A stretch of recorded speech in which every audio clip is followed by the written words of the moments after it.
ईश्वरचंद्र बंदोपाध्याय, जिन्हें ईश्वरचंद्र विद्यासागर के नाम से भी जाना जाता है। विद्यासागर 19वीं सदी के एक भारतीय शिक्षक और समाज सुधारक थे। बंगाली गद्य को सरल और आधुनिक बनाने में उनके प्रयास बेहद ही महत्वपूर्ण रहे। उन्होंने बंगाली वर्णमाला को बेहद ही सरल बनाया। वह हिंदू विधवा पुनर्विवाह के सबसे प्रमुख प्रचारक थे। उन्होंने कड़े विरोध के बावजूद विधान परिषद में याचिका दायर की, जिसमें एक जवाबी याचिका राधाकांत देव और धर्म सभा द्वारा भी शामिल थी, जिस पर लगभग 4 गुना अधिक हस्ताक्षर थे। उस समय विधवा पुनर्विवाह को हिंदू रीति रिवाजों में घोर उल्लंघन माना जाता था और इसका कड़ा विरोध किया जाता था। लॉर्ड डलहौजी ने व्यक्तिगत रूप से बिल को अंतिम रूप दिया और हिंदू विधवा पुनर्विवाह अधिनियम 1856 पारित किया। बाल विवाह के खिलाफ विद्यासागर के प्रयासों से सहमति अधिनियम 1891 बना, जिसमें विवाह की न्यूनतम आयु 12 वर्ष की गई।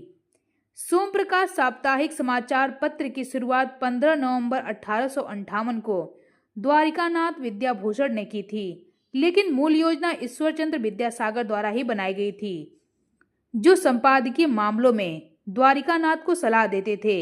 वे हिंदू महिला विद्यालय के सचिव के रूप में भी जुड़े थे, जिसे बाद में बेथ्यून महिला विद्यालय के रूप में जाना जाने लगा।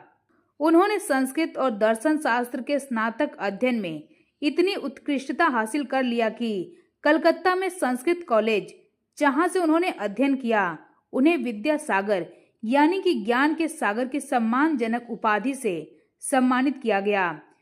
ईश्वरचंद्र विद्यासागर का जन्म 26 सितंबर 1820 को पश्चिम बंगाल के मेदिनीपुर जिले, तत्कालीन अविभाजित मिदनापुर जिला के बीरसिंघा गांव के एक हिंदू ब्राह्मण परिवार में ठाकुरदास बंदोपाध्याय और भगवती देवी के घर हुआ था। परिवार मूल रूप से वर्तमान हुगली जिले में स्थित बनमालीपुर से था। 9 वर्ष की आयु में वे कलकत्ता आ गए और बड़ा बाजार में भगवत चरण के घर में रहने लगे, जहां ठाकुरदास पहले से ही कुछ वर्षों से रह रहे थे। ईश्वर को भगवत के बड़े परिवार के बीच सहजता महसूस हुई और कुछ ही समय में आराम से वहां बस गए।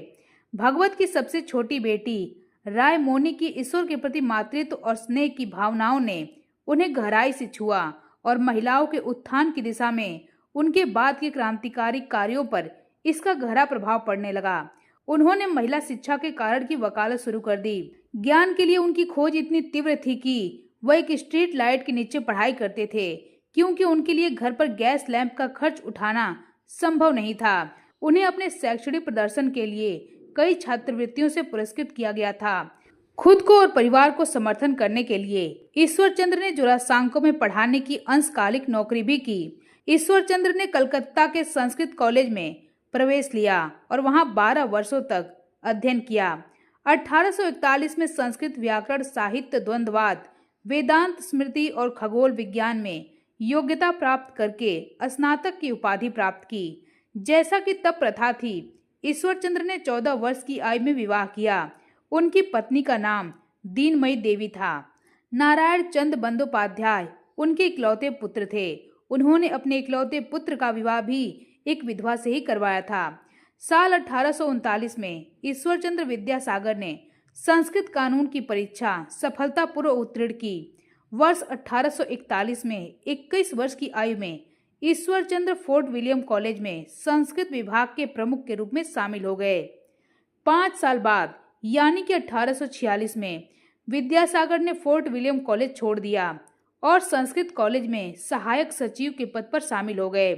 सेवा के पहले वर्ष में ईश्वरचंद्र ने मौजूदा शिक्षा प्रणाली में कई बदलाव की सिफारिश की।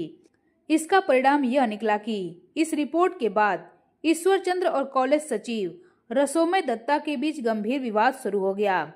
1849 में रसोमय दत्ता की सलाह के विरुद्ध उन्होंने संस्कृत कॉलेज से इस्तीफा दे दिया और फोर्ट विलियम कॉलेज में हेड क्लर्क के रूप में फिर से शामिल हो गए।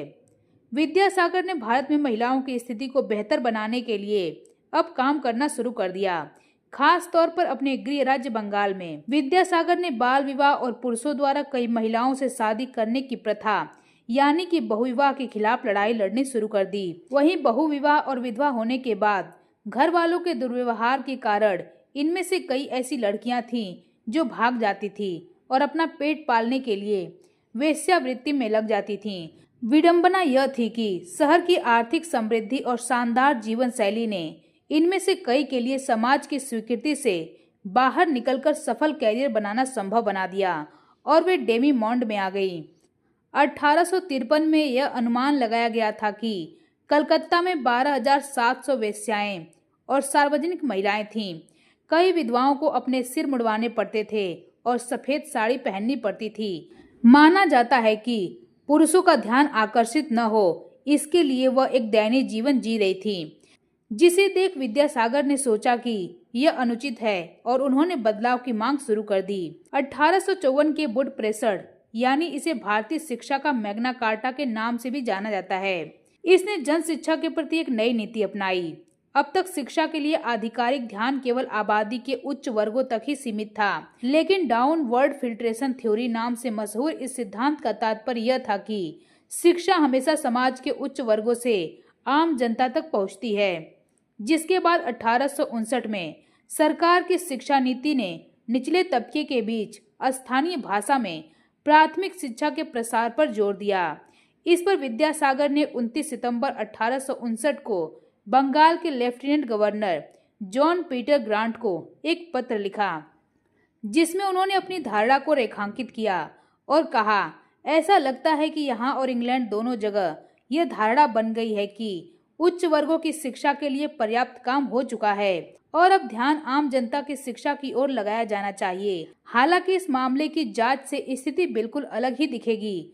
बंगाल में शिक्षा को बढ़ावा देने का सबसे अच्छा और अगर एकमात्र व्यवहारिक साधन नहीं है तो सरकार को मेरी विनम्र राय में खुद को व्यापक पैमाने पर उच्च वर्गों की शिक्षा तक ही सीमित रखना चाहिए। बंगाली भाषा में उच्च वर्ग शब्द का अर्थ जाति के अलावा कुछ नहीं है, जो जन्म से ही किसी व्यक्ति को शिक्षा का विशेषाधिकार प्रदान करता है। इस प्रकार से विद्यासागर ने स्पष्ट रूप से शिक्षा को उच्च वर्ग तक सीमित रखने की वकालत की।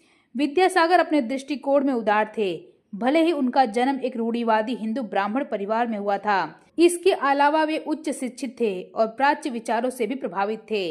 इसके विपरीत रामकृष्ण परमहंस, जिसने औपचारिक शिक्षा नहीं ली थी, फिर भी उनके बीच एक अच्छा रिश्ता था। जब रामकृष्ण विद्यासागर से मिले तो उन्होंने भी विद्यासागर की प्रशंसा ज्ञान के सागर के रूप में किया। विद्यासागर ने मजाक में कहा कि रामकृष्ण को उस समुद्र का कुछ खारा पानी इकट्ठा करना चाहिए था, लेकिन रामकृष्ण ने गहरी विनम्रता और सम्मान के साथ जवाब दिया कि सामान्य समुद्र का पानी खारा हो सकता है, लेकिन ज्ञान के समुद्र का पानी कभी भी खारा नहीं हो सकता। विद्यासागर को भारत में एक उदार और महान समाज सुधारक के रूप में याद किया जाता है। उनकी शिक्षा और देश के प्रति किया गया कार्य अतुलनीय है, जो भारत के इतिहास में सुनहरे अक्षरों में दर्ज है। ईश्वरचंद्र विद्यासागर का निधन 29 जुलाई 1891 को हुआ था। विद्यासागर के निधन पर रविंद्रनाथ टैगोर ने लिखा था, यह आश्चर्य करने वाली बात है कि भगवान ने 4 करोड़ बंगाली बनाए, लेकिन इंसान एक ही बनाया।